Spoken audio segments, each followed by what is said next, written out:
নমস্কার, আমি পাপিয়া। তোমরা দেখছো পাপিয়ার গল্প কথা। প্রতিদিনের জীবনের খুঁটিনাটি গল্প, হাসি, আনন্দ আর একটু ভালো লাগা নিয়ে।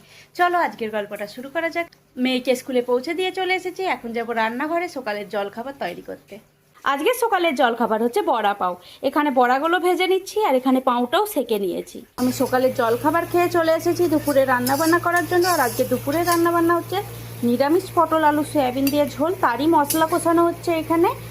আর এদিকে ভাত হচ্ছে, আর এদিকে চচ্চড়িটা হয়ে গেছে। চলো রান্নাবান্নাটা তাড়াতাড়ি করে ছেড়ে নিই।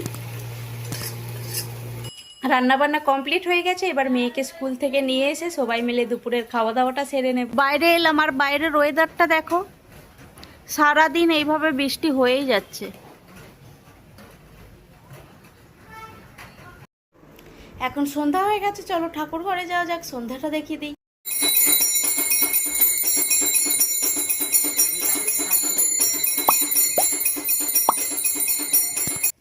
আমি চলে এসেছি রান্নাঘরে রাতে রান্না বান্না করার জন্য। আজকে রাতের খাবারে আছে বরবটি আলুর তরকারি, এখানে ডাল সেদ্ধ বসিয়ে দিয়েছি, আর এখানে ভাত হচ্ছে। আর কিচেনে এসেছি, চলো তোমাদের সাথে একটা জিনিস শেয়ার করি। দেখো, দুটো ডাব্বা তোমাদের দাদাভাই আমাকে বানিয়ে দিয়েছে রান্নাঘরের কোনো জিনিস রাখার জন্য।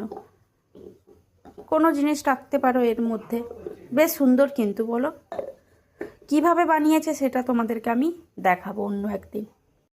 রাতের রান্না বান্না হয়ে গেছে, এখন চলো সবাই মিলে রাতের খাবারটা খেয়ে নিই। সকলে মিলে আজকে রাতের খাওয়া দাওয়াটা সেরে নিই।